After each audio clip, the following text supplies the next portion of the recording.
Chapter 8.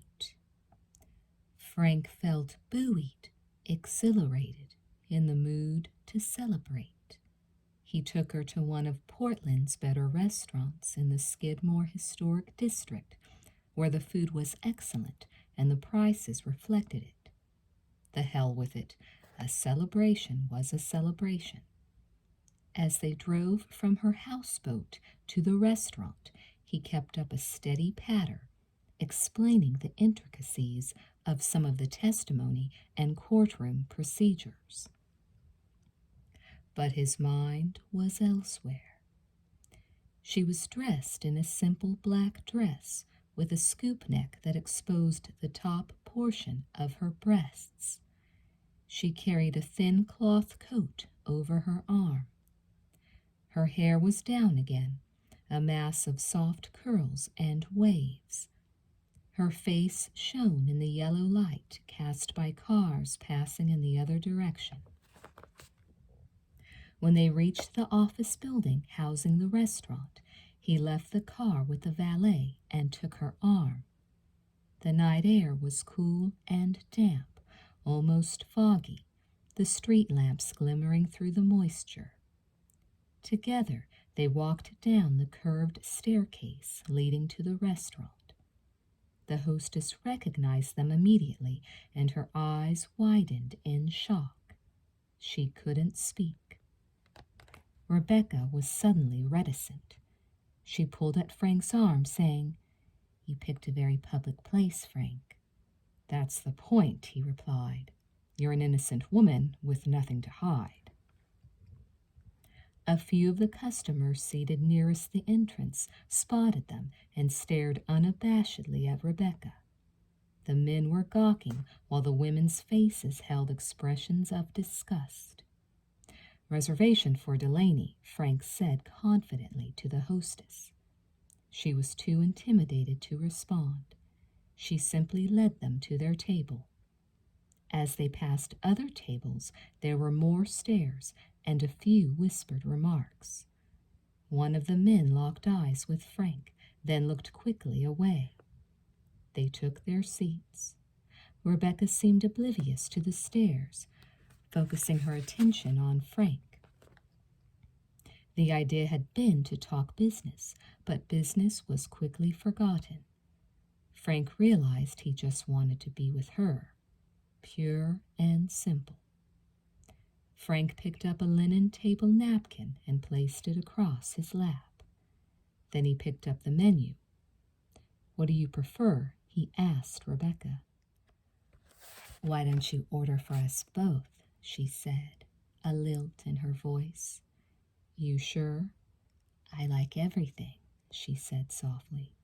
"You should know that by now." He almost dropped the menu. He ordered squab with wild rice and assorted vegetables, all simmered in a delicious combination of herbs and spices, accompanied by a '71 Chateau Lafite. It was an outrageous extravagance, absolutely frivolous, but he was wired. The wine did little to bring him down. Nor did Rebecca. Over coffee, she leaned back in her chair, totally relaxed, and said, "I love watching you in court. Did you always want to be a lawyer?" Frank smiled. "It was my fallback. I was going to play pro hockey." "What happened?" "I broke my ankle skating. I was showing off." She clucked her tongue. "How old were you?" 7. "You lived here?" "Yes, I like it here. Portland is my favorite city." "Have you ever lived anywhere else?" "No." "Then how do you know?" He laughed. "You sound like a lawyer." "Actually, I've been to quite a few cities, but nothing compares to this one. It's different here. Maybe because the city is big enough to have some great attractions, but not so big as to have all the problems associated with bigger cities." "I like the river. I like the mountains. I like the nearness of the ocean. On a good day, it's only an hour and a half away. If I had to pick a dislike, I'd pick the weather. But what the hell? But most of all, I like the people. They're solid, decent people, warm and friendly most of the time. Nice to be around. Decent, she repeated, an edge to her voice. He blushed. That wasn't a reflection on you, he said quickly. She put the smile back on her face, then slowly licked her lips. I know, she said. Frank blushed again. She laughed at his discomfort, and then her eyes became wistful. When I was 7, she said, I liked to steal strawberries. I used to sneak into the yard at the end of the street. There was a tall fence. It wasn't easy. I'd scrape my knees just climbing over it. Then on the other side were these wild rose bushes. The thorns would dig into my legs and cut my thighs as I slid down. But the strawberries were always so sweet. Because of how much it hurt to get them, Frank noted. She smiled provocatively. I think you're beginning to understand me, Frank. Perhaps I am, he said. And what do you see? He sipped his coffee, then put the cup down. I see a woman falsely accused of murder. She licked her lips again. You know what I mean. I see a woman who likes to play rough, he said. I see a survivor, a woman with tremendous strength, a woman willing to do what it takes to get what she wants. Her eyebrows arched. Is that bad? He shook his head. Not at all, within certain limits. Men have been acting this way since day one. It's hard to fault a woman for doing it. She lowered her head slightly and looked at him through her long lashes. The limits you mentioned, what exactly are they? The same limits that apply to everyone, he said. You mean the legal limits? Yes. She smiled, tossed her head back, and took a deep breath. Then she leaned forward, her arms pressed close to her sides, almost forcing her breasts out of the dress. Frank stared. You're still a little unsure, aren't you? About what? He said. About Andrew. There's still some doubt in your mind. He finally pulled his gaze away from her chest. No, there's no doubt. I know you didn't do it. She reached forward and touched his hand. He cleared his throat. How'd you know when you met Marsh that he was, well, like you? His eyes suddenly seemed out of focus. He could feel his heart pounding inside his rib cage. Her grip on his hand tightened. There was a party, she said, remembering. It was a big crowd, but we saw each other. A pause. And we knew. Just like that? You can tell, she said, her eyes lustful. She slowly removed her hand. His seemed to be on fire. He was fascinated.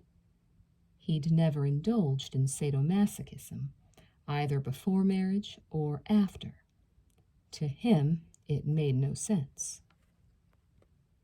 And yet, sitting in close proximity to a woman who relished it, he found himself intensely curious, desire strong within him, and it was because of Rebecca. She was awakening emotions he never knew existed, and the unfamiliar experience almost took his breath away. Okay, he said to Rebecca. Look around. She knew exactly what he meant. You want to know if there's anybody in the restaurant who has the same taste I do? Sure, he said. She took a moment. Let's see. Then she slowly looked around the room. People who stared at her dropped their gazes as her eyes met theirs. She took her time, capturing the entire room and everyone in it, then turned her attention back to Frank. All right, he said. Who? I'm not going to tell you. she said coquettishly. Why not? Her eyes were magnetic, holding him fast, her gaze reaching deep inside his soul. Because he doesn't know yet, she said. A shiver went up his spine.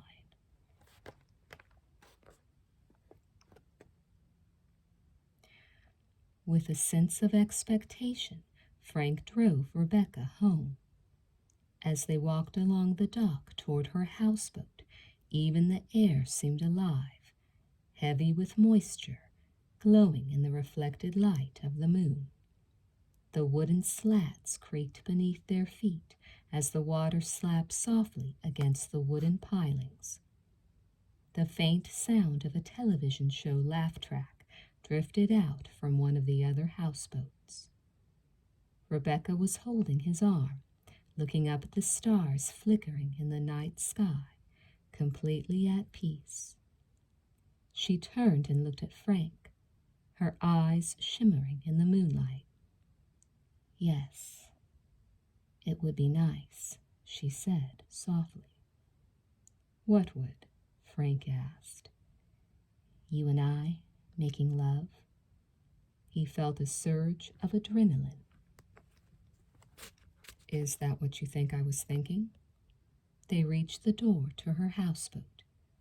She stood there, looking up at him, the smell of her filling his nostrils. She was offering herself to him, and he wanted her badly, but something held him back. He was speechless. She squeezed his arm. There's nothing wrong with admitting that you want me, Frank. She was teasing him, her mouth open, her head tilted back, her eyes slightly hooded, the embodiment of sexuality. His head moved toward her involuntarily. Closer, inches away. He could almost feel the softness of her lips on his, taste the delicious sweetness. You take a lot for granted, he said, his voice barely above a whisper. He felt her hand on his chest, stopping him. Frank, he pulled back. Rebecca shrugged apologetically, her eyes suddenly indifferent. Go home, she said. Thanks for dinner. In one quick move, she was gone. She left him standing there, shutting the door in his face. For a moment he stood rooted, then spun around and walked away, his hands jammed in his pockets, feeling humiliated, feeling like the fool again, his confidence shattered. She'd toyed with him. She'd made it obvious she wanted him, and he'd responded in kind. Then, proving her power over him, she'd pushed him away. That was bad enough, but what was worse was the fact that he was ready to make love to her at all. Jesus, what if Sharon had found out? What in hell had he been thinking of? He strode purposefully down the dock and up to the street, and then to his car. But before he got in, his eyes were drawn back to the houseboat. He could see the curtains upstairs fluttering in the gentle breeze, the weak, shadowy light behind them flickering eerily. He got into the car and closed the door, determined to put her out of his mind. But something within him made him look again, at the flickering light inside the houseboat, the light in Rebecca's bedroom. He knew. They were flickering candles, acting like beacons, not warning him away, but calling to him. Just part of the game Rebecca wanted to play. He shoved the key in the ignition. He had to get out of there and go home. This was crazy, dangerous, and stupid. She was simply playing with him, tweaking his emotions, and if he caved into her, she'd probably laugh in his face. Again, he turned and looked at the houseboat. He saw her on the balcony, carrying a bottle of champagne by the neck. She raised it slowly, then wrapped her lips around its mouth and took a long swallow. Then she slowly brought the bottle down and leaned on the rail, her arms crossed, her hair moving with the breeze, her body primed and waiting. His heart started pounding wildly. It was crazy, he knew, but he wanted her terribly. Being made a fool of meant nothing. Having her meant everything. At the moment, it was all he could think about. Suddenly he was galvanized, his entire being focused on the shadowy figure on the houseboat. He pulled the key from the ignition and bolted out of the car, his long legs taking him quickly back to the dock, to the houseboat, and Rebecca. He reached the door and stopped. Perhaps it was locked. Perhaps he was imagining things. Perhaps she opened the door before his hand touched the knob. No words were spoken. Like two hawks, they clutched and clawed at each other, tearing at each other's clothes as they made their way toward the stairs, then up them, half crawling, half pulling, moaning, groaning, consumed with passion. His heart seemed about to burst. He gasped for air, groaned, then finally tasted that marvelous mouth. Her tongue darted inside his mouth and explored deeply. He did the same. She took it in her mouth and sucked hard while her hand grabbed his crotch and found his hardness. They stumbled into the bedroom, panting and moaning, their faces flushed with emotion, their eyes gleaming with passion. The light of a half-dozen candles cast a flickering light across Rebecca's marvelous skin. Quickly she unhooked her bra, and her full breasts spilled out into his hands. He bent forward, forcing her to lean backward, then lifted her to him. His mouth covered a hard nipple, what she sucked urgently. Then he did the same with the other. He was on fire, the blood pounding in his temples, setting off little bursts of light behind his eyes. They fell to the bed. Rebecca pushed her panties off her legs and kicked them to the floor. The sight of her nakedness drove him wild. He leaned forward and pressed his mouth between her legs, his tongue probing, darting in and out, his teeth pulling at her pubic hair. She pulled away from him, her mouth open, her eyes glazed, her breath coming in short bursts. She unzipped his fly and exposed his throbbing penis. Her hands cupped his testicles as she took his penis in her mouth. Then suddenly she tightened her grip. He cried out in pain. She released him immediately and threw herself back on the bed, spreading her legs and arching her pelvis invitingly. He was almost out of his mind with desire. He drove himself inside her. He could feel her bare heel digging into his back, urging him on. He needed no urging. And then, suddenly, she rolled out from under him, coming up behind him, pressing her naked body against him, her expert probing hands finding his flesh again. She unbuckled his belt. He lifted his hips to help. In one swift move, she whipped the belt out of the loops, around his elbows, through the wrought iron headboard, and almost before he knew it, he found himself hauled into a half-sitting position, his arms tied firmly to the headboard. Suddenly, he was afraid. He bucked to pull himself free, but the belt held. He was her prisoner. Rebecca, her eyes glistening in the light, leaned forward and kissed him hard, her teeth biting at his lower lip. She brushed her nipples against his. "Are you scared?" she asked tauntingly. No, he lied. In truth, he was terrified, but he was damned if he'd admit it. But her eyes told him she knew. She could see right through his bluster to the man beneath the facade, the man both terrified and inflamed with unfamiliar and unconventional yearning. Slowly she removed his socks, then his trousers, and finally his shorts. She heaped his clothes in a neat little pile on the floor, then leaned forward and took one testicle in her mouth. he moaned. She was an expert, applying just enough mouth pressure to bring him to the edge of pain, but not enough to dim his ardor. First one, and then the other.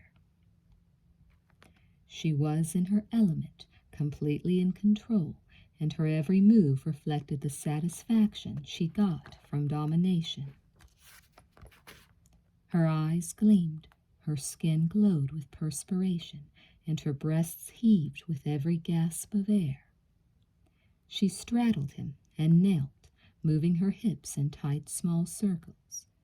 He could feel her pubic hair brushing his, feel her hot wetness caressing his stomach. And when she rubbed the tip of his penis against her labia, the fear began to dissipate as raw desire took its place. "You're not in charge," she said, her voice husky now, lower than normal.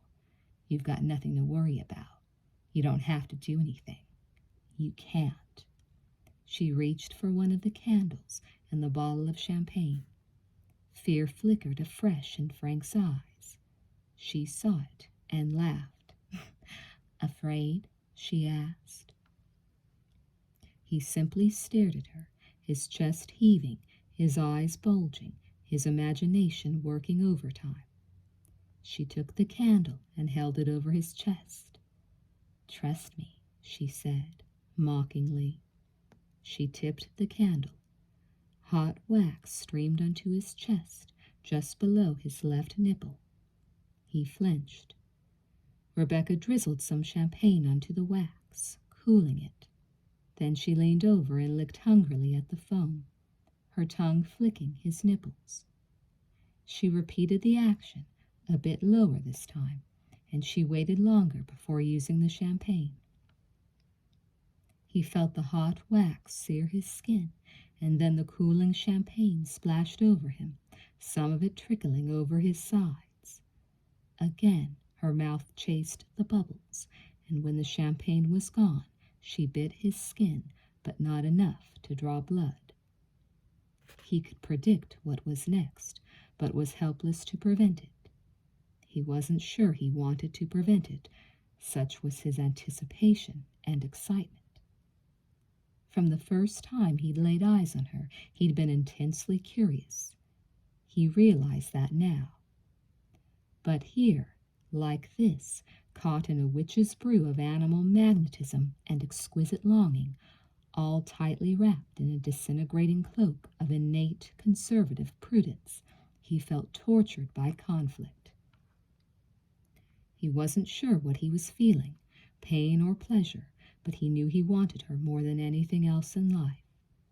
She continued dripping hot wax on his body, following it with splashes of champagne, her tongue busily licking his chest, his stomach, then his navel. She took his penis in her hand and raised the candle. "Stop it!" he cried. "No," she said harshly, her face a mask of sudden fury. He jerked his body in a futile attempt to escape. There was no escape. His entire body tensed as he prepared for the worst. He closed his eyes. He couldn't stand to watch, or not watch. His eyes opened wide. He saw her grin, then blow out the candle, then lower her mouth around him. The tension left, taking with it the fear. His senses were fully activated, allowing him to feel pleasure unlike any he'd known, unlike anything he'd even dreamed about. She was incredible, a pure sex machine, capable of giving a man supreme satisfaction. She was also supremely dangerous. He knew that now, but he didn't care. She toyed with him, standing up and parading around the bed, then lying next to him and slowly stroking him. Then she would take him in her mouth and tease him with her tongue. "Do you like it?" she needled, her eyes aglow with passion. "I want you," he croaked. "You want me?" "Yes. I'm here." "That's not what I mean." "What do you mean?" she asked. "I want to be inside you," he said. You want to be inside me? Yes. She kissed him on the lips. Soon, she said. But first, Rebecca wants to play some more.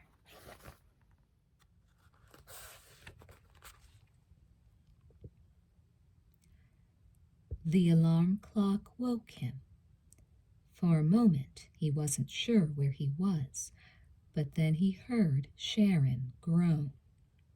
He reached over to shut off the alarm as Sharon buried her head under her pillow. When Frank lay back on his own pillow, he felt a twinge of guilt. Sharon, Jesus, what had he done? In the calm light of morning, his rationality returned with a vengeance. As he stared at the ceiling, he felt awful, realizing he'd jeopardized his marriage, even compromised his practice by having sex with Rebecca. But as the memories of the savage night returned, he felt himself getting hard again. It was incredible. He never experienced such extraordinary lust, such pure animal desire. Never before had he behaved with such total abandon, nor had he ever felt the emotions that Rebecca had succeeded in drawing from him. He got up and padded into Michael's room, opening the wooden shutters to let in the light. He peeled back the covers. The kid was dead to the world. Again, the guilt stabbed at him. He loved his son, his wife, his life. Sure, he and Sharon were in somewhat of a rut, but there was comfort in that, for the familiar acted like a cloak of protection. Last night, he'd risked it all. He rubbed his son's hair affectionately, then dropped some clothes on top of him. Michael began to stir. 15 minutes, Frank said. His eyes still closed, Michael made a sound to indicate he was awake. Suddenly, Frank leaned over his son and kissed him on the forehead. Then he returned to the master bedroom, took off his pajamas, and stepped in the shower. The water stung as it hit his skin, and for a moment he thought he'd allowed it to get too hot. But when he lowered the temperature, the water still brought pain. Again, the memories returned. Rebecca, her eyes bright and wide, her mouth open, her tongue flicking across her lips, her body covered in perspiration, her entire being stimulated beyond comprehension as she indulged in the very essence of her existence, the sex act, an act performed with Rebecca in full control of each and every movement. She had enormous power, a frightening power, and Frank had fallen victim to it. And he'd liked it. He turned off the water, then used his towel to wipe the condensation from the mirror. It was then that he saw the source of the stinging pain. His jaw dropped. His chest and abdomen were covered in red patches, inflammations caused by the hot wax, some of them as big as pancakes. The sight of them shamed him, and he lowered his head, leaning against the counter. This wasn't what he wanted. Not really. He'd succumbed to curiosity and sexual desire, but now that the evidence was clearly visible, his mortification knew no bounds. The shame threatened to bring tears to his eyes. With effort, he gathered himself together, toweled off, shaved, and brushed his teeth. He started to leave the bathroom. As he rounded the corner, he almost bumped into Sharon. Quickly, he covered his chest with the towel, pretending to wipe himself dry. "Oops," she said, then moved into the bathroom. Had she seen the red blotches? He wondered. Damn. He went into the bedroom and dressed quickly.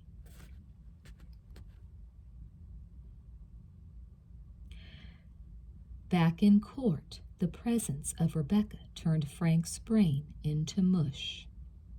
She wore a white silk dress that, while neck-high, still left little to the imagination. The fluid fabric molded her curves. Her eyes smoldered with dark passion as she smiled at Frank, her lips parted, her teeth gleaming, her tongue peeking out. God, she was teasing him in front of everyone. As they sat side by side at the defense table, waiting for the judge to arrive, she leaned toward him, placed her hand on his arm, and whispered in his ear, "You were wonderful last night." He caught the subtle scent of her perfume.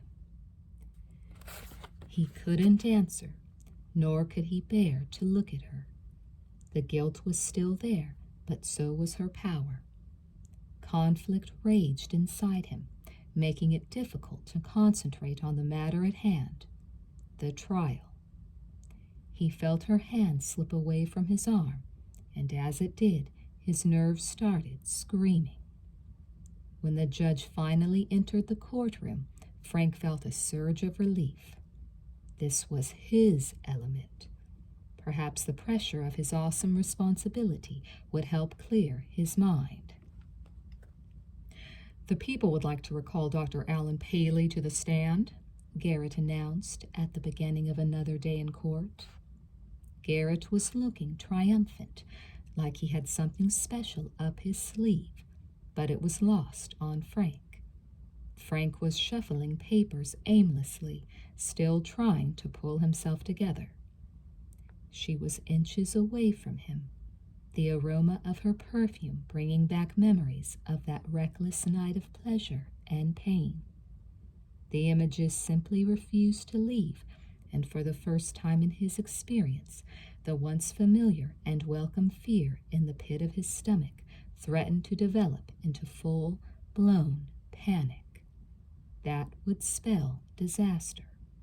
He had to fight it. Garrett looked splendid in an Armani suit, a light gray pinstripe that drew admiring glances from the women in the room. His black shoes gleamed brightly, and the power tie had been replaced by a pale yellow one. But the embroidered stars and stripes remained. Judge Burnham reminded the witness he was still under oath. "And you should take it seriously," she added ominously. Paley nodded. Then, looking as nervous as before, he faced Garrett. "Do you know Rebecca Carlson?" Garrett asked, his voice authoritative and confident. Paley looked at Rebecca involuntarily, then jerked his head away. "Yes. Did you, in fact, date Miss Carlson?" The gallery immediately started buzzing. There was so much noise, no one heard Paley's answer.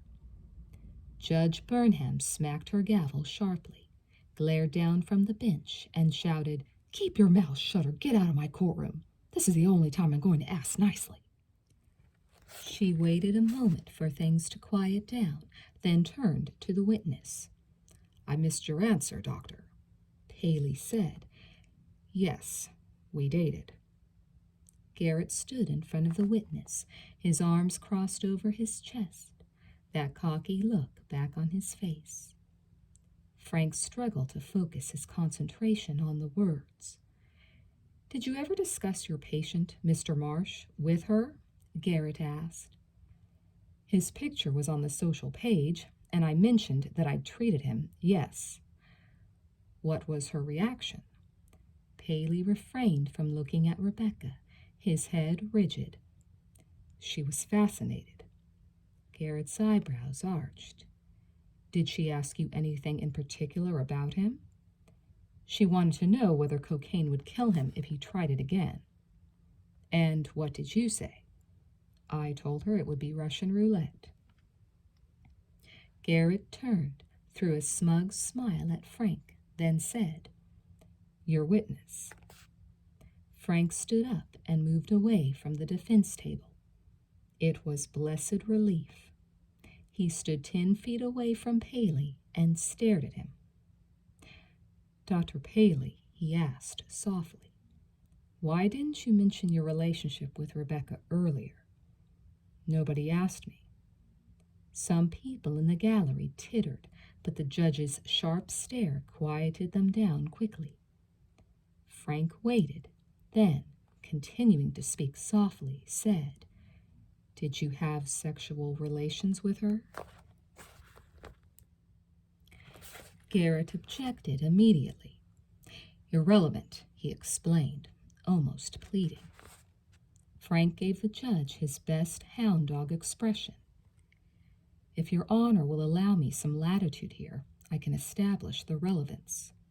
"You'd better," she said. "Objection overruled. The witness is directed to answer the question." "No," Paley said. Frank bored in, his voice gaining in power as his mental processes finally began to function. "No, that is your answer. You did not have sexual relations." "No, we didn't." "Because she refused to have sex with you? Is that correct?" Garrett could see where this was headed and moved to put a stop to it. "Objection," he cried. "Your Honor, counsel is trying to manufacture the implication that—" The judge was beckoning again, those long red nails glowing like neon. "Get up here, both of you, right now." The two lawyers approached the highly polished walnut bench and looked up at the judge.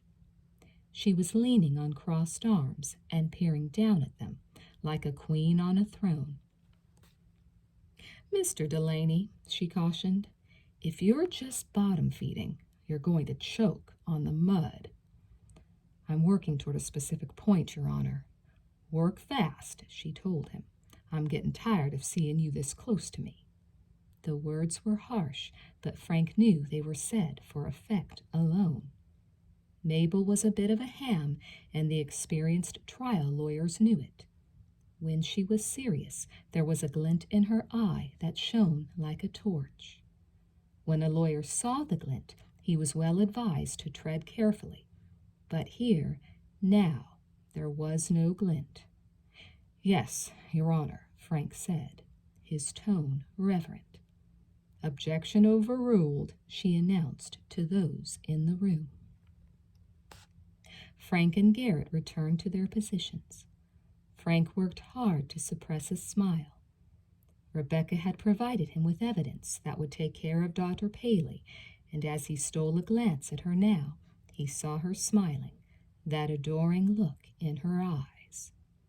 He turned and faced the witness. "Do you remember your last date with Rebecca? At the Cat and Fiddle restaurant?" Paley's nervousness went up 3 notches. His face blanched, and he squirmed uncomfortably in his seat. "It wasn't that memorable," he said. "Well, do you remember trying to force yourself on her in the parking lot?" Garrett was on his feet, his arm in the air, his eyes blazing. But Frank overrode his objection by saying, "Because I can bring in the parking lot attendant and 2 customers to freshen up your memory if I need to." He thought he detected a smirk on Judge Burnham's lips as she looked at Garrett and said, "I didn't hear the reason for your objection, Mr. Garrett." Garrett, red-faced, rubbed his forehead for a moment, then shook his head and sat down.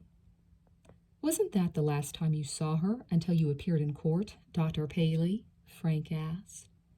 Paley, clearly embarrassed, now turned sullen. "I told you I don't remember the last time I saw her." It was always a mistake for a witness to argue with an experienced trial lawyer, but most of the belligerent ones didn't seem to understand how really stupid it was. Paley was about to find out. "In fact," Frank said, "didn't you attempt to blackmail Rebecca into seeing you again by threatening to testify falsely against her?" Paley gripped the railing tightly as he shouted, "No, you're crazy." It was exactly the answer Frank was hoping for. He turned away from the witness and walked to the defense table. First he looked at a smiling Rebecca, then at a grinning Gabe, who also knew what was coming. Frank removed a tape recorder from his briefcase and held it aloft. "Your Honor," he said, "I have a tape from Rebecca's answering machine which I'd like to play now." Garrett was incensed. "Objection, Your Honor. We don't know where this tape is from or who made it or under what circumstances." Frank was halfway to the bench, a folder in his hands. "Your Honor, I have reports from 2 independent audio labs that Mr. Garrett has himself used to verify evidence in other trials. Both of them concluded that the voice on the tape was recorded over the telephone and that there's been no tampering." He handed the folder to Judge Burnham. She scanned the documents for a moment, then mumbled, "Hoist it on your own petard, Mr. Garrett." Frank smiled inwardly. They were exactly the words he would have used. Her reading over, the judge said, "I'll allow it." Frank could see Garrett was outraged, but there was nothing the prosecutor could do. It was folly to argue with a judge once a ruling had been made. The prosecutor could do nothing but fulminate silently. Frank walked back to the table, placed the tape recorder on it, then depressed the play button. A beep preceded Paley's voice, which boomed across the hushed courtroom. It was immediately obvious the man was drunk. "Rebecca, I know you're there. God damn it, pick up the phone. You think I won't do it?" There was the sound of a phone being slammed down, then another beep, then Paley's voice again. "You'll be screwing women for life, Rebecca. I can put you away. You better call me or you're fucked." A mean, cruel laugh. Either one way or the other. Again, the sound of the phone being slammed down violently. Frank waited for the room to absorb the words. The only sound was a muffled cough toward the back of the room. "What did you mean, Dr. Paley?" he asked the badly shaken witness. Paley simply shook his head, speechless. Frank turned and faced the jury as he asked the next question.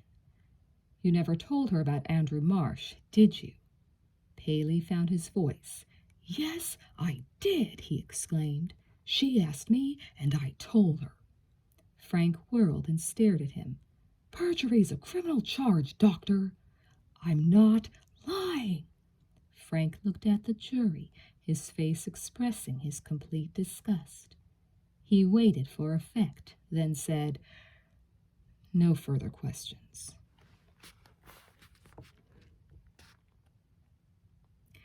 Court was adjourned for the day. The army of reporters crowded around Rebecca as she, Frank, and Gabe tried to make their way to the elevator. Frank and Gabe flanking the blonde woman, trying to protect her from the bulk of people. Frank carried his jacket over his shoulder, feeling good, confident. "You were brilliant," Rebecca said, clutching his arm. "I didn't break him all the way." Gabe would have none of it. "You burned him down," he exulted. They shuffled into a crowded elevator. In the massive press of bodies, Gabe was separated from Rebecca and Frank, who huddled in the corner next to each other. "Press P1 for me, Gabe," Frank said, standing on his toes to talk over the heads of the others. Gabe pressed P1 and P2. Her movements concealed from the crowd, Rebecca rested her hand on Frank's butt, then grinned up at him innocently. Then he felt her fingers snake between his legs. Embarrassed, he lifted his briefcase to push her arm away. But the moment he relaxed, he realized what her other hand was doing. Hidden by the briefcase, her hand was slowly opening his fly. He looked down at her and grimaced, shaking his head, but her attention was elsewhere, her head pointed toward the front of the elevator, a bored expression already fixed on her face in case someone turned around. He was seized by a sense of panic. He couldn't say anything, for it would draw attention to what this wild woman was doing. He cleared his throat in an effort to get her attention. Rebecca smiled, but refused to look at him, all the while continuing to work the zipper. The elevator reached P1, and the door opened. Gabe stepped off along with some other people and called over his shoulder, "See you tomorrow." Frank could not speak. Rebecca's hand was now inside his trousers, fondling him in an elevator with people just inches away. If one happened to turn their head and look down, Jesus, he was getting an erection. Impossible. If anything, it should have shriveled up and tried to hide. But no, it was growing, no longer a part of him. Now it belonged to her and followed her demands. "P4, please," Rebecca said, straight-faced. Someone pressed P4. Rebecca kept at it, working her hand inside the fly of his shorts, her hand now wrapped around his penis, stroking it to almost painful, full erection. Frank was sweating now, red-faced, mortified, unable to move or speak. At each floor, people got off the elevator. By the time it reached P3, Frank and Rebecca were alone. Rebecca had his penis out of his pants, completely exposed, her hand working busily. The doors of the elevator closed. He was angry. He wanted to stop this craziness, but it was also exhilarating, exciting, wild, uninhibited, and most of all, dangerous.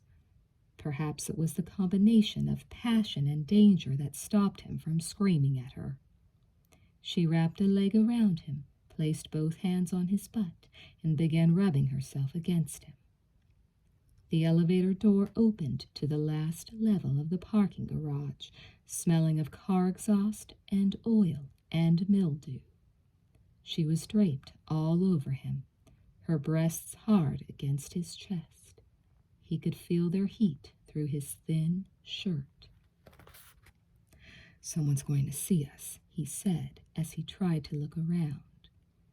Without a word, she pulled away from him and walked away.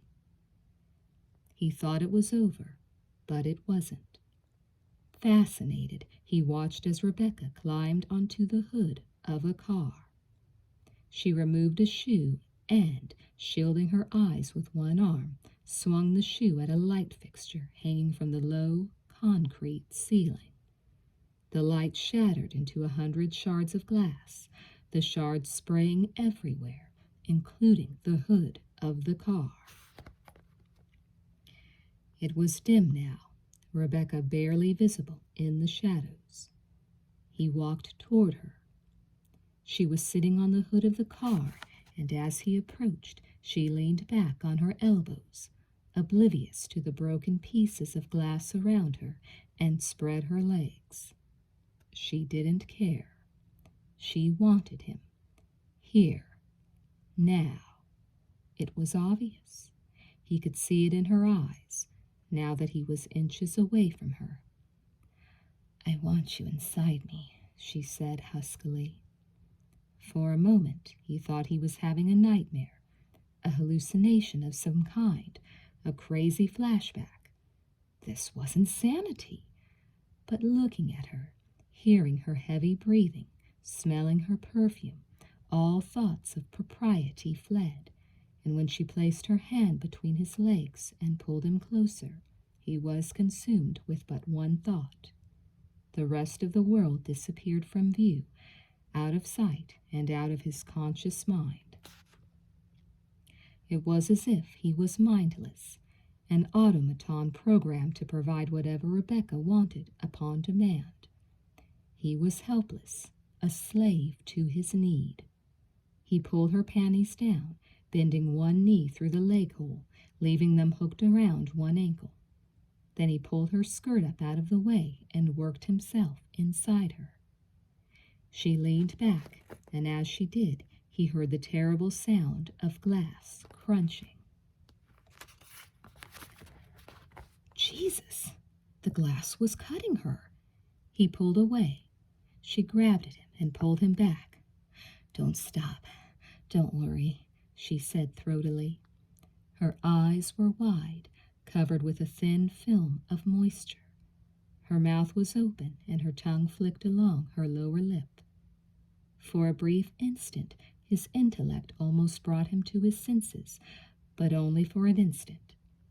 Once again, he was lost, drowning in a sea of lust, surrendering to madness, completely out of control, raw animal concupiscence pushing all rational thoughts aside. He thrust himself inside her and felt her hot wetness engulf him. His heart was pounding again, his hands trembling with excitement. He felt her hands on his face, hands that seemed to burn his skin just as the hot wax had the previous night. Suddenly Rebecca rolled out from under him and forced him back against the hood of the car. He felt the sudden pain of the glass as it cut through his shirt and pierced his flesh. He bit his tongue and muffled a scream, and it sounded more like a hiss. He couldn't stop. He kept thrusting, kneading her breasts through her dress, bending up to kiss her face, driven by forces he no longer controlled. Rebecca's eyes widened with excitement when she saw the blood seeping through his expensive cotton shirt. It seemed to spur her on, and she picked up the rhythm, her hips first grinding, then moving back and forth violently, the sound of their bodies slamming together, echoing throughout the concrete-walled garage. It didn't matter. Nothing mattered. Just sex. Frank was screwing a woman, or being screwed, he wasn't sure which, on the shattered glass-covered hood of someone's car while it was parked in a public garage. Not just a woman, but his client. Pieces of glass were stuck in his back, and the blood was spreading all over his shirt. If he was found in this situation, his career would probably be over. So would his marriage. His whole life would be down the drain. But he didn't care. All he cared about was being inside her. A deep moan escaped his lips as Rebecca brought him to the edge. Her breath was hot on his cheek, beads of sweat popping out on her forehead. Her eyes were glazed as she continued to pick up the pace. And then he exploded with a violent shudder, an orgasm so strong he thought his heart would burst. There, on the hood of a car parked in the garage of the courthouse where he made his living. And he didn't care. Chapter 9. It was Michael's night at karate school, and Frank was to pick him up. That was the routine. Sharon would drop Michael off on her way to the restaurant, and Frank was to pick him up and bring him home. Frank, his mind still spinning from the turbulent excitement of less than an hour ago, parked the car and walked toward the entrance of the school. The cool, damp air stung his cheeks. His legs felt rubbery. His hands trembled. He felt disoriented and confused. His life was upside down, distorted, terribly out of kilter. Everything he'd ever understood was now a mystery, for nothing made sense. He could feel the ground beneath him and see the sky above, but he didn't trust his senses any more. Maybe the sky was below and the ground above. He felt as if he were no longer human, but some fanciful Dali creation, a twisted figure trapped within a surrealistic painting. He was on display in Rebecca's gallery with lights shining on him. Rebecca was there with people, all of them leaning forward and staring at the painting, then touching it, touching Frank. Rebecca was laughing and explaining how this was her prized possession. He shook his head to rid himself of the frightening images. He was only partly successful. He saw his son standing and talking outside the karate school, dressed like the others, their white pajama-like uniforms almost glowing in the dark. Michael saw him approach and loped happily away from his friends. As he neared his father, he spun around, positioned his arms and hands, and did some kicks. Then he danced around his father, making more karate moves, accompanying them with a series of guttural grunts and shrieking yells. He was fired up. Finally, he backed up and playfully butted Frank in the back with his head. Frank howled in pain. "That wasn't hard," Michael exclaimed. The pain was excruciating, slivers of it transecting the length and breadth of his back.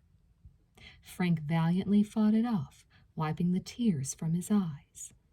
Michael looked puzzled. "You're getting too good," Frank explained, putting an arm around his son and walking him to the car.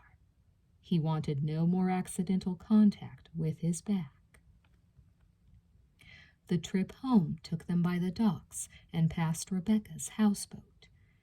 As they approached the bridge, Frank could see it, its nearness drawing his attention like a magnet. Soft light glowed behind the drawn curtains. Michael had been keeping up a steady patter since they'd left the karate school, but Frank now tuned him out. He wondered what Rebecca was doing at this moment.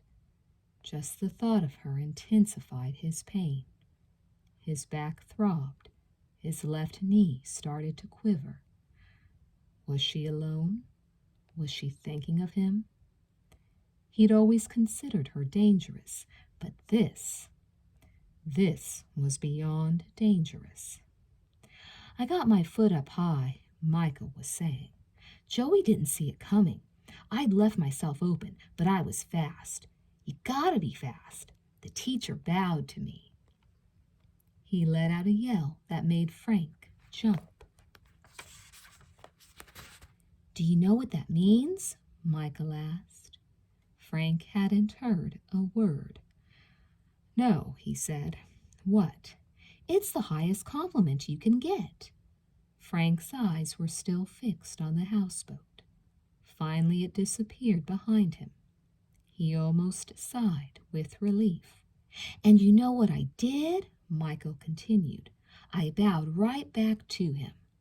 "Who?" Frank asked. There was a hesitation, and then he heard his son say, "You weren't listening." Michael's little boy voice was accusatory. "Sure I was," Frank protested. "You kicked Joey." Michael sighed. "Who cares? The teacher bowed to me."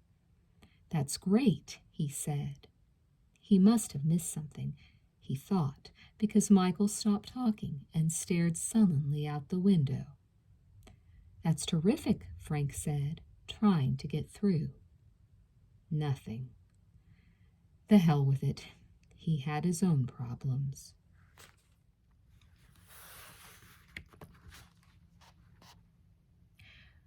When they arrived home, Frank stripped, took a shower, then put some salve on his wounds. At least the bleeding had stopped, but the wounds were ugly looking. Over a dozen, some of them as long as half an inch. He bent himself like a pretzel, standing in front of the mirror, trying to see if there were any bits of glass still stuck in his skin. It didn't appear so. He ran his hand over his skin, but felt no glass. He changed into fresh clothes, then grabbed the blood-stained shirt, rolled it up into a ball, and took it to the trash bin in the kitchen. There, he shoved it down to the bottom, under some containers from Sharon's restaurant. Not good enough. He lifted out the plastic container and tied it shut, then carried it out back and put it in a garbage pail. Back in the kitchen, he poured himself a beer. As he sat alone at the table, he noticed his right hand was shaking. And why not? Every encounter with Rebecca resulted in physical damage being inflicted. First it was the wax, and now the glass. Jesus. If this escalated, what would be next? He shuddered. She was like a narcotic. He wanted more, and the hell with the danger. The realization of that fact frightened him. He'd always been in control of his life, known exactly what he wanted and gone after it. Even as a kid, he'd known. When he was old enough to comprehend that a pro hockey career was out of the question, he set his sights on being a lawyer.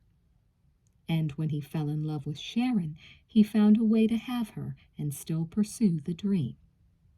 He'd made it, too, because he knew what he wanted and went after it. Now, nothing made sense. His world was upside down, all because of his inability to resist the sexual charms of a woman who might well be out of her mind. The worst possible kind of relationship. Stupid, stupid. But just thinking of her made him hard again. He groaned. Michael was in the front room watching television. Throughout dinner, Michael had said nothing, barely picking at his food. Frank realized he'd wounded his son with his insensitivity, but nothing he'd said changed anything. Now he wanted to try again. He walked to the front room and sat beside his son. Michael, his son ignored him. Frank grabbed his arm. Michael winced. "Look," Frank said, "someday you'll be all grown up and facing the same kind of problems I face every day. I'm sorry I was off somewhere in outer space. I really am." "It's okay." "It's not okay," Frank said, "but it's important to me that you understand the reasons. Why don't I shut off the television and we'll talk? Just for a while, okay?" Michael made a face. Frank grabbed the remote and shut off the TV. "Can you look at me?" he asked. Michael looked at him, a pout on his lips. "I'm a lawyer," Frank began. "I know that." "Okay. You know what's going on?" "I think so. You got this trial. The woman who killed that old guy." Frank almost bit his tongue. "Did it ever occur to you that she's innocent?" "If you say so, Dad." "Not because I say so, but because she really is innocent." "Then how come they arrested her?" "Because that happens sometimes. Not often, but more often than most people think. In Rebecca Carlson's case, there are people who don't like her very much. They're saying things that make it appear she's guilty, but she isn't." "Okay." "Okay. Now put yourself in my shoes. I'm her lawyer. That means I'm the only person standing between her and a long jail term. If I make a mistake, she could be found guilty. On the other hand, if I do my job as well as I'm capable, there's a strong chance she'll be set free. So, in fact, her life is in my hands. That's a fearsome responsibility. It can be terrifying at times, and there are times when thinking about it makes me a little crazy, like tonight." "Is that what you were thinking about?"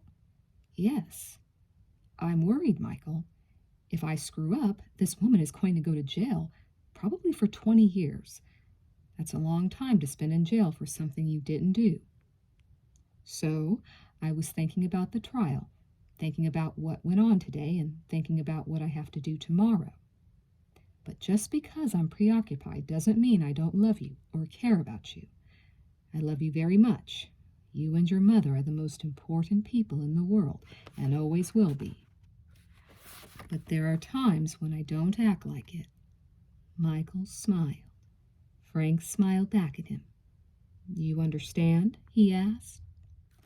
"Sure, Dad." He gave Michael a hug, and Michael hugged him back. The pressure on his back made the pain excruciating. He pulled away and said, "Now, tell me again about this bowing stuff, okay?"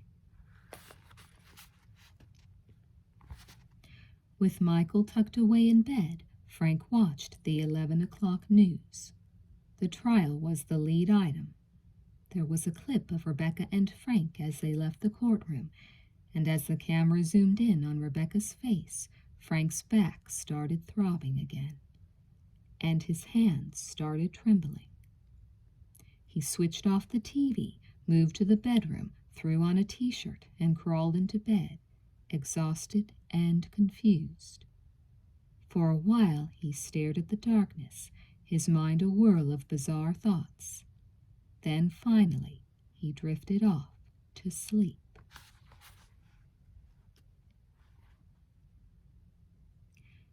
He was still asleep when Sharon came home and crawled into bed beside him.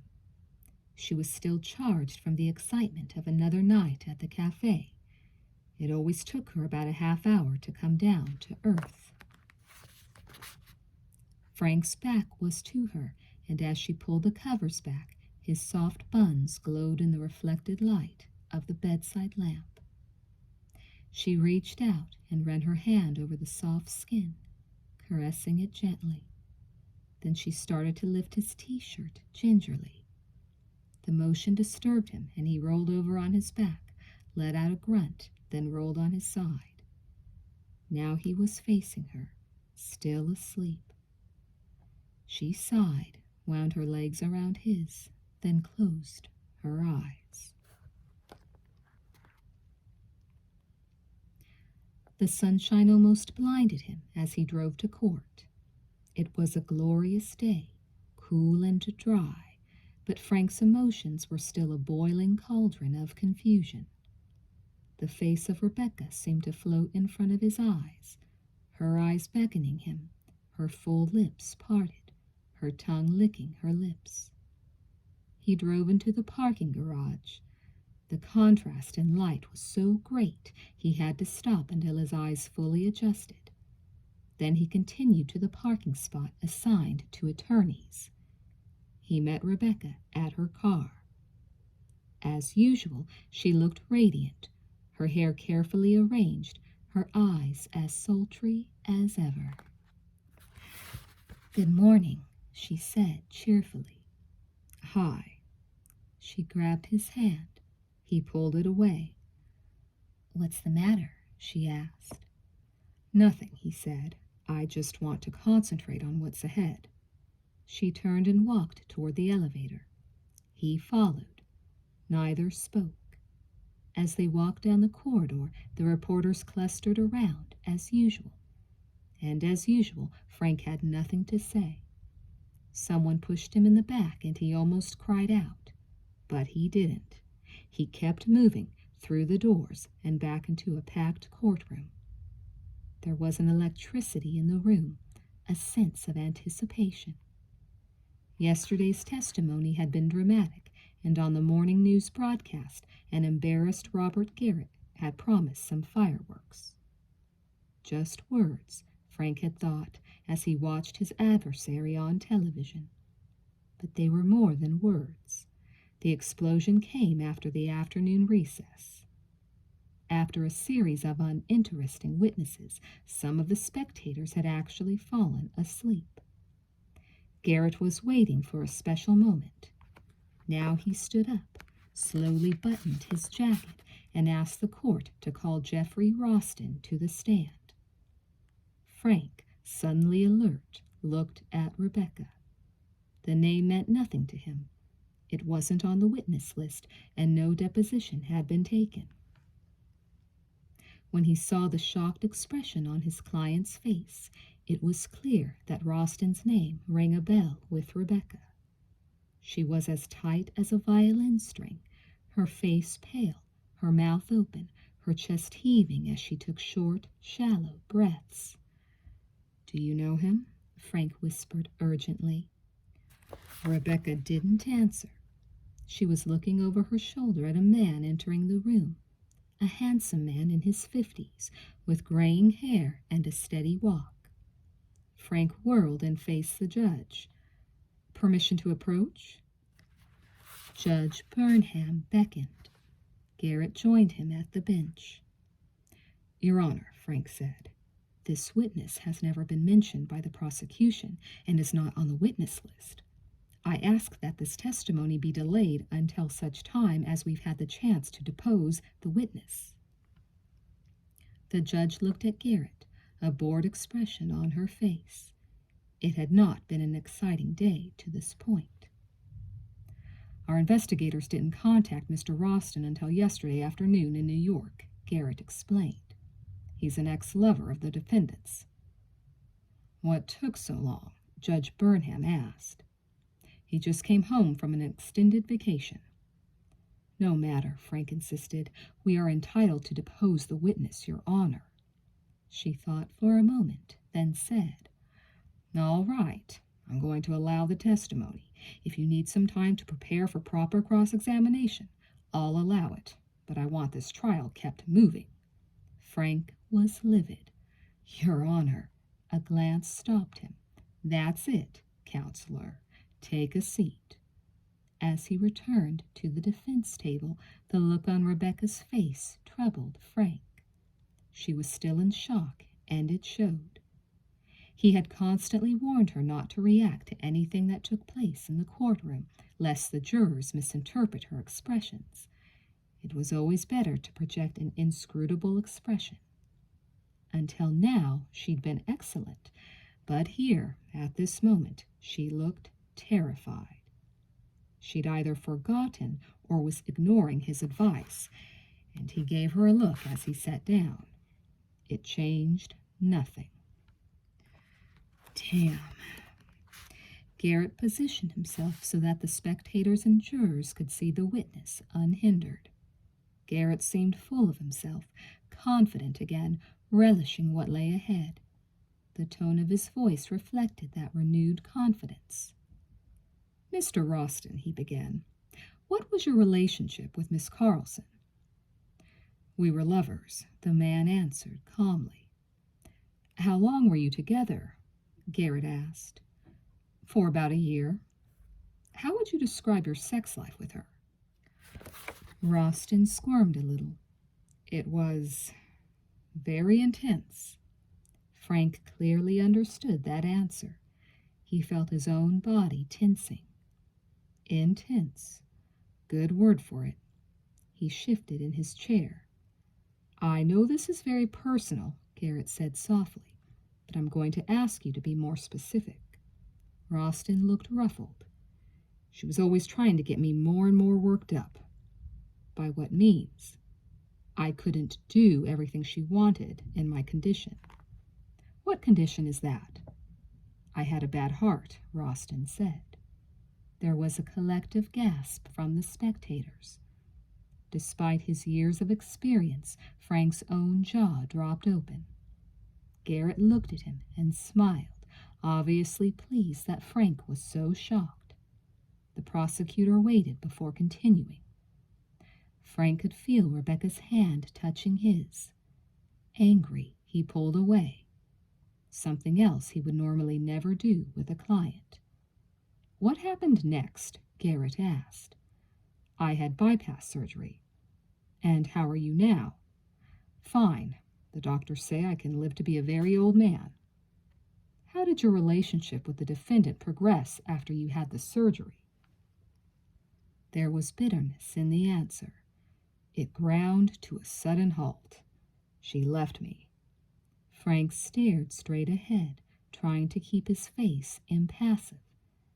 Out of the corner of his eye, he could see Rebecca staring at him, looking perplexed and hurt. The shock was gone. Now she presented an image of a woman in pain, betrayed somehow, though Frank couldn't imagine why. he turned his attention back to Garrett's direct examination. "When did she say she was leaving?" Garrett asked. "She didn't. She just left." "Why do you think she left you?" "I think she realized I wasn't going to die." Frank, mesmerized by what was happening, objected after the question was answered. A rookie move. "Objection," he cried. "The question calls for a conclusion on the part of the witness." Judge Burnham looked at Frank. She could see he was distracted, almost discombobulated. She felt sympathy. "The question's been answered, counsel. Are you moving to strike?" Frank felt like an idiot. In a soft voice, he said, "Motion to strike." Garrett wasn't about to lose his advantage. "Your Honor, the witness dated Miss Carlson for many months. His opinion is a valid means of substantiating her character." Frank, with great effort, finally snapped partly out of his funk. He was on his feet, gesticulating, some power back in his voice. "The opinion of a rejected lover is biased," he said. The judge took little time. "Motion granted." Garrett continued with his line of questioning. "Did Miss Carlson ever give you any indication why she was leaving?" Frank's faculties were still not at full song, but his instincts were there. "Objection," he said. "The witness has already stated that she left without an explanation." The judge nodded, then turned to Garrett. "Mr. Garrett, I suggest you move along to another line of questioning." Garrett took a deep breath, then asked, "When you say your sexual relations with Miss Carlson were intense, in what way?" Ralston squirmed in the chair. "It was as if she were trying to push me as far as she could." "Can you give the court an example?" Ralston nodded. "Sex was a game with her. She got off on the control. She always used to tell me it had to be her way." Frank could hear Rebecca stirring uncomfortably beside him. She was squirming in her seat, the toe of her shoe tapping the floor nervously. He looked at her, but she was staring at Ralston, her eyes filled with anger, her lips pursed tightly, her hands balled into fists. Frank looked at the jurors. Two of them were staring at Rebecca, the expressions on their faces clear evidence of what they were thinking. Frank felt the air leave his lungs. He wanted to sink through the floor. Ralston's words were true, he knew. Ralston had lived it, and Frank had lived it. And how many others? Always the same, Rebecca in control. Now he was reliving it again. Jesus, he could hardly think. He heard Ralston say, "A few nights before the bypass, I woke up. She tied me to the bed with my own belt." The crowd behind Frank snickered. Judge Burnham banged her gavel. To Frank, it was the sound of someone hammering a railway spike into his skull. The crowd quiet, Garrett asked, "What did she say after she tied you up with your own belt?" Ralston was becoming extremely uncomfortable. Frank could empathize. No man liked to sit in front of a crowd of strangers and recite the many ways he'd been made to look the fool. The sound of Garrett's booming voice brought Frank back to reality. Barely. "Mr. Ralston, I know this is difficult for you," Garrett said, "but it's important. Please tell the court." Ralston exhaled some air. "She said she was going to fuck me like I'd never been fucked before." The gallery was pure pandemonium. People were laughing and shouting and slapping their knees in glee. Judge Burnham had had enough of it. As promised, she slammed her gavel down a few times, then said, "Bailiff, clear the courtroom except for the reporters." There were immediate howls of protest, but the bailiff kept moving them out, shooing them like cattle being led into pens. It took a while, but the judge refused to call a recess. This was her court, and she was in control. They would wait. When the room was empty, save for those reporters allowed to remain, the judge ordered Garrett to continue his examination of Mr. Ralston. With most of the spectators gone, Garrett's voice echoed in the high-ceilinged room. "After she tied you up, Mr. Ralston, what did she do next?" Ralston seemed in agony. "She started masturbating and telling me how much she wanted me inside her. It drove me crazy." Garrett couldn't help it. He took a long look at Rebecca. So did everyone else in the room. Rebecca was staring straight ahead, her face a mask of indifference, the anger gone. She looked guilty as hell. Garrett, full of confidence, turned back to Ralston. "Hadn't your doctor told you to avoid exertion?" Ralston sighed. "You don't think about it right that moment. You don't think at all." Frank cringed involuntarily.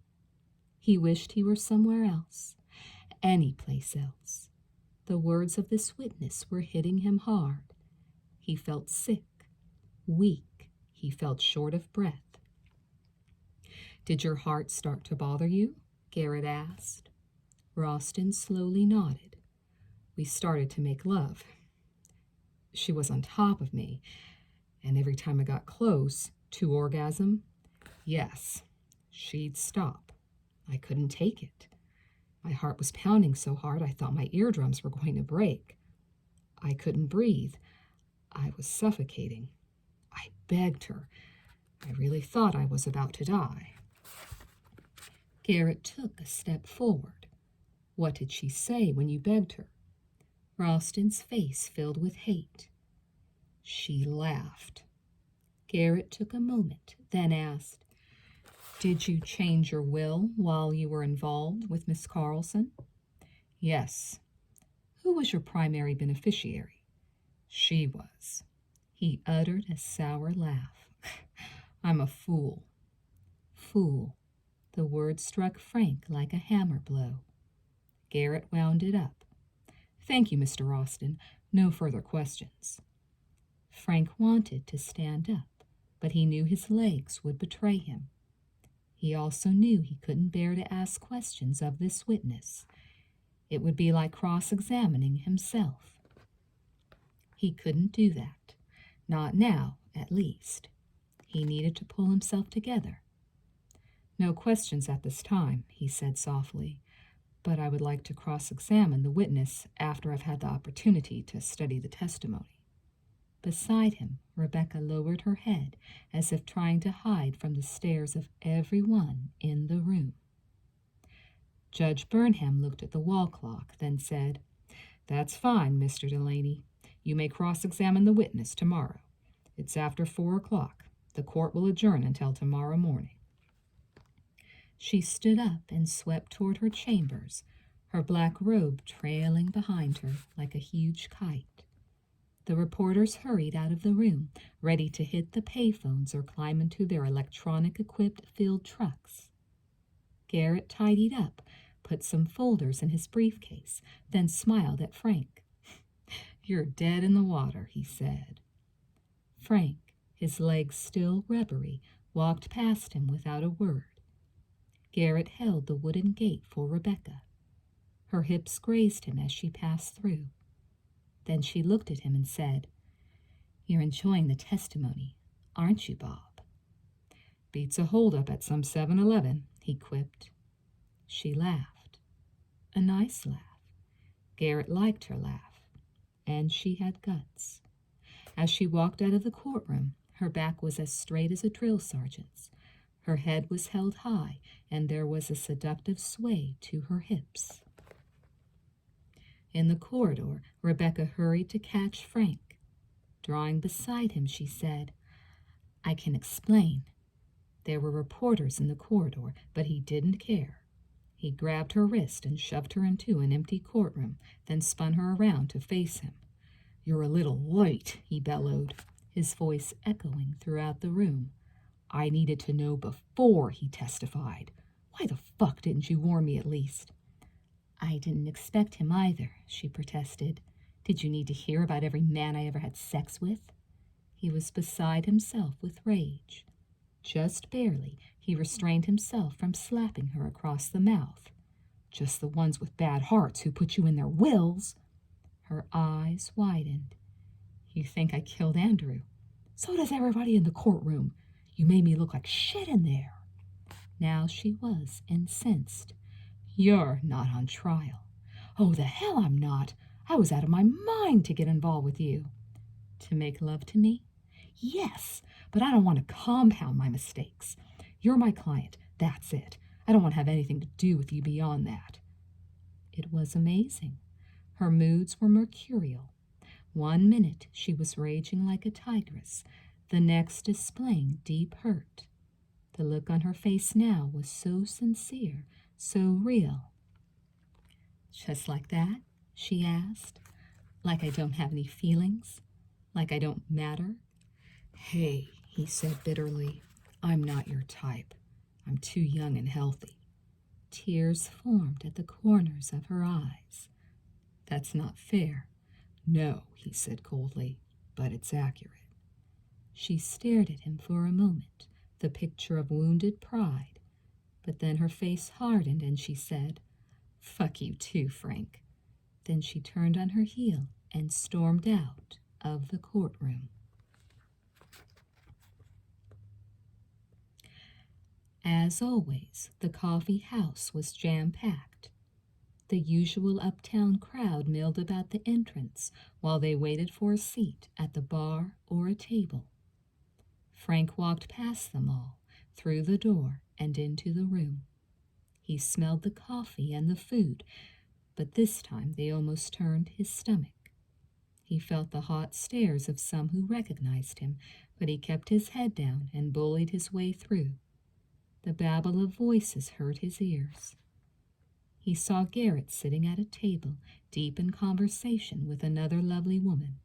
Jesus, the man had a veritable harem, all of them gorgeous, intelligent-looking women. The man was good-looking, charming even, but this was ridiculous. There had to be a secret to his success. Frank wondered if Garrett had a touch of the same magic Rebecca possessed, something supernatural and evil. As Garrett spoke, the woman gazed into his eyes, hanging on his every word as if Garrett were some guru from India. She was totally oblivious to the envious stares she was getting from the women around her, but Frank saw them. He tried to pass the table without being noticed. He failed. Garrett, as if he had eyes in the back of his head, grabbed Frank's jacket and held him fast, like a security guard grabbing a shoplifting kid in a candy store.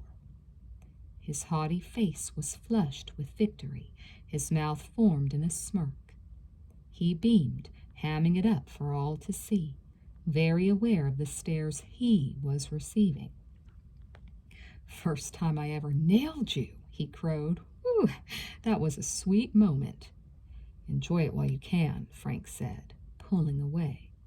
Another second, he thought, and he'd be driving his fist into Garrett's insolent face. He made it to the espresso bar, where Sharon was drawing cups of cappuccino, 2 at a time. He leaned on the counter and pasted a fake smile on his lips. "Hi," he chirped. "Where's Michael?" She kept working, not looking at him. She looked pale and tired. Maybe the long hours were finally catching up with her. "I took him to spend the night at Kevin's," she said softly. That was a surprise. "Why didn't you tell me?" he said, angry at her insensitivity to his work. "I could have stayed at the office. I've got a shitload of work." She finally looked at him, her expression one of deep hurt. She seemed about to burst into tears. "Is something wrong?" Frank asked. Sharon gathered herself together, leaned forward, and tried to keep her voice low. But with all the racket in the restaurant, it was impossible. "You mean you could have used the time to screw your client," she said. A waitress stood beside Frank, wide-eyed, having heard the remark. "That's paranoid," Frank said quickly. "Oh, man." Sharon whirled away from him and walked directly into a busboy. A tray of dirty dishes hit the floor with a thunderous crash. Everyone stopped talking and stared. Then someone applauded. Probably Garrett, Frank thought. Sharon, almost in tears, patted the busboy on the back and apologized. The buzz of conversation picked up as Sharon strode to the kitchen. Frank was right behind her. He chased her through the kitchen, ignoring the puzzled stares of the staff.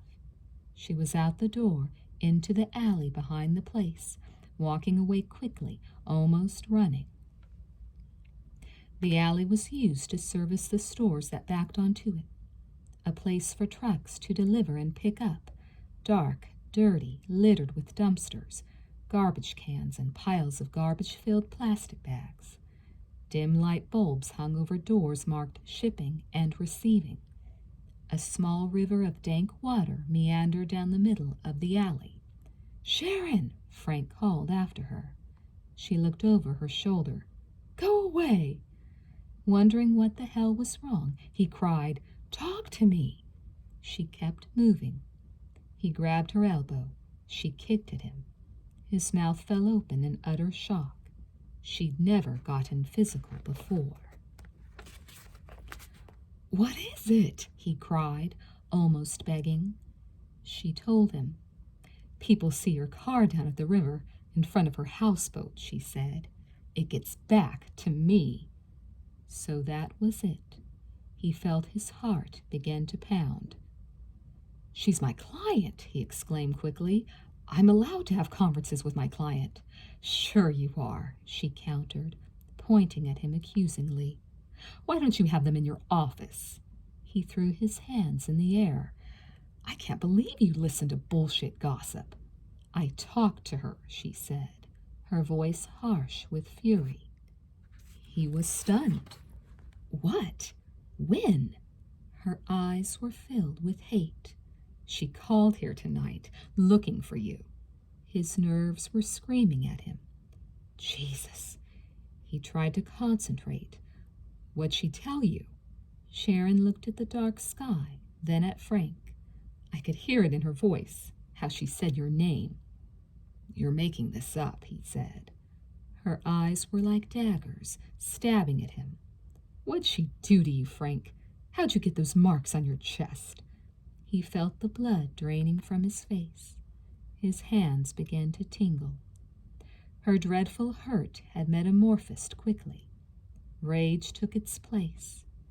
She stood there, her hands balled into fists, her eyes full of tears that refused to spill over, her entire body rigid. "Were they bites?" she asked. "What were they? Don't you think I know what happened to your back?" He felt his heart stop. He could hardly breathe. He wanted to loosen his tie, but his arm wouldn't move. Again, strange images captured his brain, turning his mind into a fog of confusion and dismay. "Jesus," he said softly. She knew. She knew it all. His worst fears had been realized. He'd known from the start it was dangerous, but Rebecca had been so unrelenting, so single-minded, so goddamn powerful. He'd succumbed without much of a fight, at first aware of the hazards, then throwing caution to the winds to satisfy a mysterious, never-before-felt need he couldn't understand, even now. Rebecca had emasculated him, and now he was to pay the price. "I had this dumb idea that we were happy," Sharon screamed, letting it all out now that the dreaded subject had been broached. She could see the truth in his eyes. His denials were lies. Her worst fears had been realized. Her bluff painfully called. "I thought we were good together," she said. "We're supposed to be a family, Frank. I made a commitment to you. I trusted you." He could barely speak. There was no use denying it. She had him cold. What could he say? He struggled to find the words, but he knew instinctively that any words were useless. Just empty words. Just more bullshit. "It doesn't have anything to do with you," he croaked finally. As he feared, it didn't help. "You son of a bitch!" she screamed. "How dare you stand there and tell me that?" "I love you," he pleaded. "You're my wife." She shook her head. "You're an egotistical, lying prick. Go pack some clothes. I don't want to see you when I get home." He wanted to die. He felt awful. "Sharon, please. I don't want to lose you." She was resolute. Bitterly, she said, "Then you shouldn't have fucked her." She walked past him, back into the coffee house. Frank hung his head in utter humiliation. He never saw Garrett watching them through the back window. He was consumed with rage. He was in trouble, serious trouble, all because he'd been suckered by a conniving, charismatic bitch with a penchant for raunchy sex games. He was as angry at himself as he was at Rebecca. Sure, she was a witch, but he'd allowed her to cast her spell on him. What did that make him? A fool. He kicked at the ground, then started toward the rear door of the restaurant. No, the hell with it. He'd walk around. He didn't want Sharon to see him, or that smarmy bastard Garrett either. He took the long way around, got into his car, and slammed the key into the ignition. Blue smoke poured from the tires of the car as he pulled away, slid around a corner, and headed toward the docks.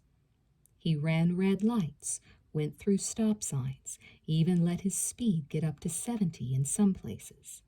He broke every traffic law in the book. It didn't really matter. His life was a joke. Ruined. He was in a blind rage. He expected to see flashing red and blue lights behind him any minute, but by some miracle he didn't. And when he arrived at the houseboat, he slammed the car door shut, almost running to the door of Rebecca's place. The door was unlocked. He charged through and took the stairs 2 at a time, bursting into the bedroom with fire in his eyes. She was lying on the large bed, with its pink satin sheets and thick comforter pulled back, going over some photographs, her hair in disarray, looking very sexy in a red silk robe embroidered with yellow fire-eating dragons. It suited her. She seemed shocked to see him. "What the hell you say to my wife?" he screamed. "Nothing," she said innocently. "I asked if you were there, and you weren't." She got up from the bed. He grabbed her by the shoulders and shook her, hard. The robe slipped open, revealing the fact that she was naked under it. Her pink-tipped breasts taunted him. She made no effort to cover herself. "Frank, I didn't say a damn thing," she repeated. "Why'd you call?" he asked. She looked hurt. In a soft voice, she said, "I wanted to know if I still had a lawyer." He pushed her again. "You are such a liar." Her mood changed quickly. She placed her hands on her hips and sneered at him. "Oh," she said, mocking him. "You think I told her all the nasty details?" She waved a hand in the air. "Maybe I gave her some advice. What do you think? A couple of pointers?" "God damn it!" he screamed. Then he pushed her again. She just smiled at him. "Or I could have just been reassuring her that it was all over between us," she added. "Maybe that's what I said." He shoved her once more, harder this time, so hard that she fell against the wall. Her eyes glittered with excitement. Jesus, she was enjoying it. It was just another game to her. It gets easy, doesn't it? She said, standing up straight and licking her lips. Like a stripper, she slowly opened her robe, revealing all of her incredible body, letting the robe slide silently to the floor. For a brief instant, he wanted to kill her. His hands balled into fists. He wanted to hit her so hard He didn't hit her. Again, almost as if in a spell, he was overwhelmed by emotions he didn't understand. Frightening sensations, in that he had no control over them whatsoever. He was helpless, like a small fly caught in the enormous web of a hungry spider. She was pure evil. His intellect knew that, understood it well, in fact. She was probably a killer, maybe a killer many times over. Who knew? She was a consummate liar, a vixen, a sorceress. If he had an ounce of sense, he would be turning away from her, running for his very life, putting as much distance between them as possible, and forever. That's what his intellect was telling him. But his intellect was overpowered by a base need, one kept well hidden by the layers of reason that had encapsulated his brain. Until he'd met this disturbing woman. Now the base need, the pure animal within him, crushed all intelligence, blew away the carefully layered reason, and reduced everything in life to one simple, mindless essential. He didn't turn away. He moved to her, his body pressing against her nakedness. Slowly her fingers worked at the buttons of his shirt as she backed toward the bed. Without a word he took off his clothes, a man in complete surrender. Brain dead, for all intents and purposes. A man with a heart and soul, and arms and legs and hands and feet, and all of it useless, for the brain within was not functioning. Rebecca stretched out on the bed before him, lying languidly, her body inviting, her breasts heaving, her nipples taut, her mouth open, her lips red and wet. He lay beside her, fondling her breasts, then kissing them, running his tongue over her nipples. As before, he was a slave to her power, the smell of her as intoxicating as the strongest narcotic, the feel of her skin producing pleasure unlike any he'd known. He brought his head down and plucked at her pubic hair with his teeth. Then he yanked hard. Rebecca moaned as she spread her legs and lifted her pelvis, pushing her vagina into his mouth. His tongue darted into her wetness, exploring, licking, while his hand reached up and cupped her breast. She took his hand away and placed a finger in her mouth, sucking first one, then another. Then she closed her teeth on his thumb. He jerked his hand away. He felt her leg wind around him. Suddenly she made a move and ended up on top of him, her legs holding him fast. He felt cold metal against his arm. He jerked it away and saw the handcuffs in her hands. His eyes grew larger. "Are those the ones you used on Andrew?" he asked angrily. She smiled knowingly. "Search warrants don't find everything."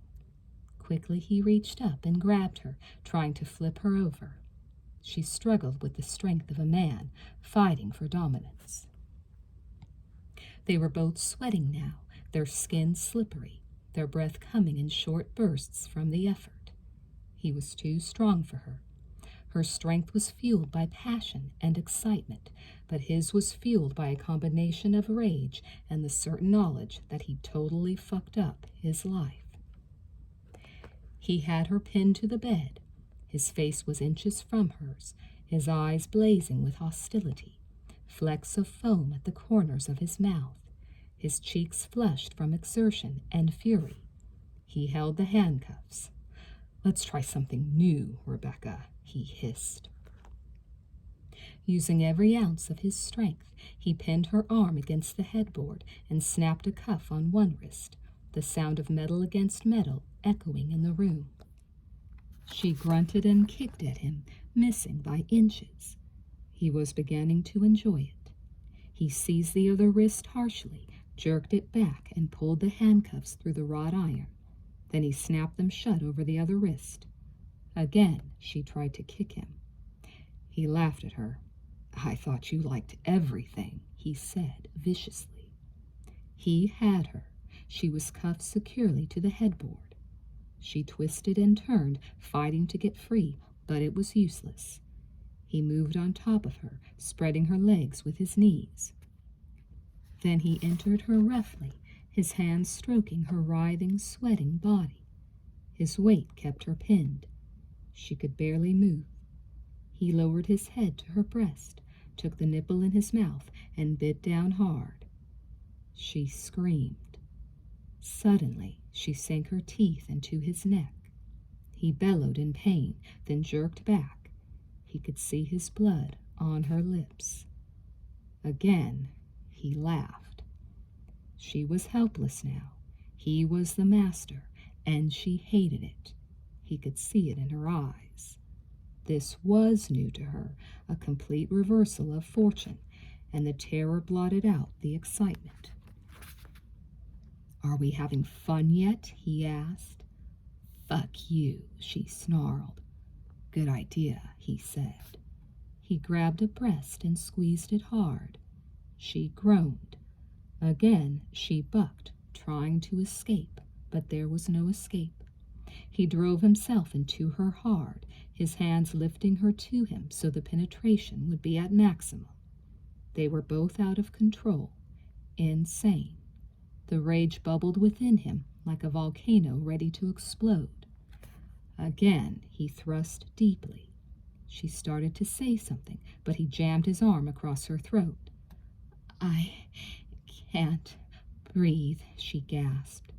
He released his arm just enough to allow her to breathe, then continued as before, still grinding with his hips, kneading her flesh roughly with his hands. He wanted to hurt her, wanted her to feel the pain.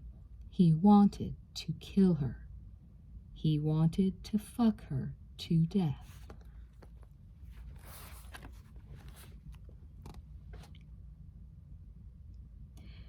He slept on a couch in his office. Biggs woke him up when the investigator arrived first in the morning. The morning sun was streaming in the window, illuminating a thin layer of dust that had settled on the desk during the night. A desk clear of papers, for they were all scattered over the floor. Biggs was shocked by Frank's appearance. Frank looked like a man who'd been on a week-long drunk. But Biggs knew better than to ask any questions. Frank was always a little weird in the middle of a big trial. "Hey, Frank," he called. Frank awoke groggily, rolled over, and slowly opened his eyes. His head pounded and his body ached. For a moment, he didn't know where he was, but as consciousness returned, he recognized Biggs, sat up, and tried to shake the cobwebs from his mind. His mouth tasted like acid, and his stomach growled from hunger. He rubbed his face with his hands and looked at Biggs. "Give me a minute, will you?" "Sure, but I got something." Frank waved a hand. "Wait till my brain is in gear." Biggs left him alone. Frank stood up, felt dizzy, then sat down again. He closed his eyes. The pounding in his temples increased twofold. He felt sick. Memories returned, horrible, disjointed scenes. He and Rebecca clawing at each other, their bodies slapping together like animals, all pretense gone, all civility abandoned, just two pigs rutting in the pen. She'd reduced him to a primary beast, a nothing. He wanted to cry. He fought back a sob as he realized he could have killed her last night. He'd wanted to. He knew that much. And it could have happened if things had developed differently. Jesus, he was a mess. Sharon's face swam before his eyes. He saw her pointing at him in the alley, her face a mask of betrayal and hurt, telling him to get out and never come back. He saw Rebecca laughing at him, taunting him, taking off her robe and thrusting out her breasts, daring him not to want her. He'd folded like a cheap tint. He slapped his forehead. Lights flashed behind his eyes. He tried to stand up again. This time he made it. He walked slowly to the bathroom. Like many trial lawyers, Frank kept a fresh set of clothes at the office. There was no shower, but there was a bathroom equipped with towels, soap, and toothpaste, even a razor. Frank filled the sink with cold water, then stuck his head in the sink. The water spilled over and splashed over his shoes. He didn't care.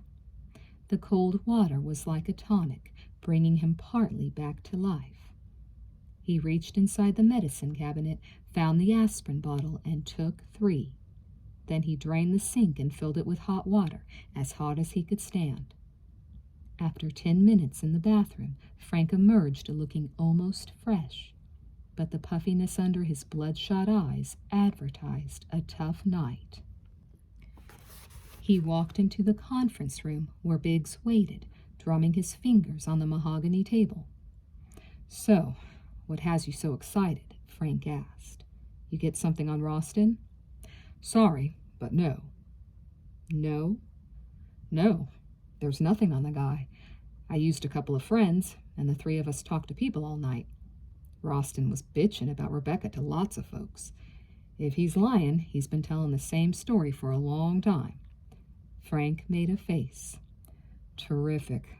"But," Biggs said quickly, "the night was not a total waste. I have something better than Ralston."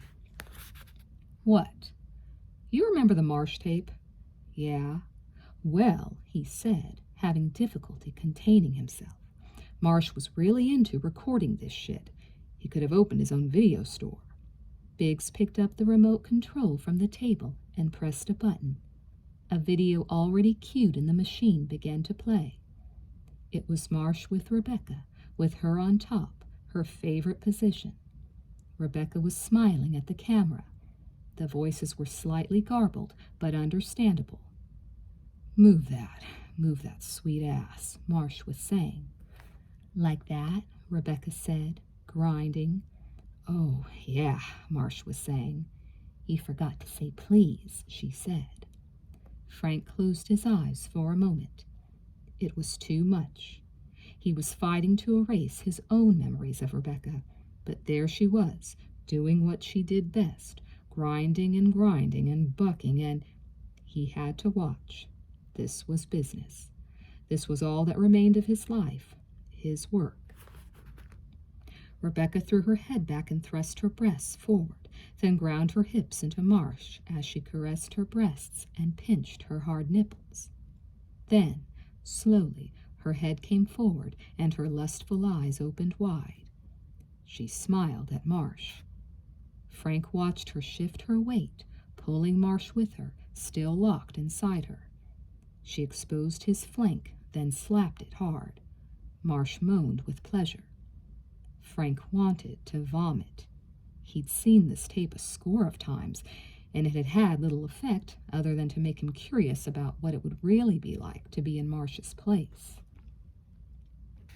Now that his curiosity had been satisfied and the rot within himself revealed, watching the tape was pure torture. It awakened both his desire and his shame. "How does this help us?" he said, wanting it to be over. Suddenly the screen turned to snow. "Keep watching," Biggs said, his voice betraying his excitement.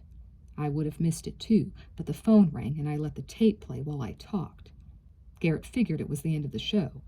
This isn't blank tape now. It's been erased." Biggs' eyes were shining. Just not quite all of it. Frank waited. An image appeared on the screen. The camera had been moved. It was no longer on a tripod, but being held in someone's hand. It tilted up a woman's naked body. Not Rebecca, but another woman, a woman whose hands were shyly hiding her crotch.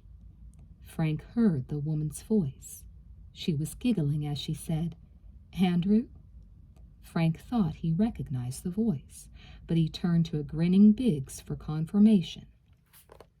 Uh-huh, the investigator said, beaming with pride at having discovered important evidence. Frank turned back to the television. Marsh's excited voice could be heard clearly. "Move your hands, baby," he was saying. "Show me." Joanne Broslow did as she was told, coy at first. Then, as she got used to the idea, she began vamping. The camcorder focused on her breasts, then her face. Marsh was playing with the zoom, and the image expanded and contracted jerkily as Joanne started to do a dance for him. Then the screen turned to snow again. Frank was stunned. He sat there rubbing his mouth as Biggs shut off the machines. This was in his artsy phase before he went back to using a tripod, Biggs said. Frank nodded. She said they had a professional relationship. Some profession. "It gets better," Biggs said. Frank grinned. "I don't know if I can take better, Charlie. Guess who was mentioned in Marsh's prior will to the tune of $250,000 sweet ones?" Joanne Broslow. Biggs's face fell. He wanted to be the one to tell Frank, but the lawyer had figured it out. "Yeah." Frank stood up and planted a noisy, wet kiss on the investigator's cheek. "You're embarrassing me, man." But he was pleased. Frank knew he was pleased. He'd cracked it, broken it wide open. The evidence had been there all along, just waiting for someone to see it. Garrett had missed it, as had the cops. 4 months they'd all been scratching like chickens in a cage, looking for morsels of evidence to strengthen their side, and they'd all missed it. But not Biggs. It might have been an accident, a fluke, but it didn't matter. What mattered was that he'd found it, and Frank was grateful. "You know what you've done?" he said to Biggs. "I think so. I think this is going to help a lot." He was grinning. Frank shook his head. "More than that," he said. "You've saved my ass, Charlie. You've saved my worthless ass."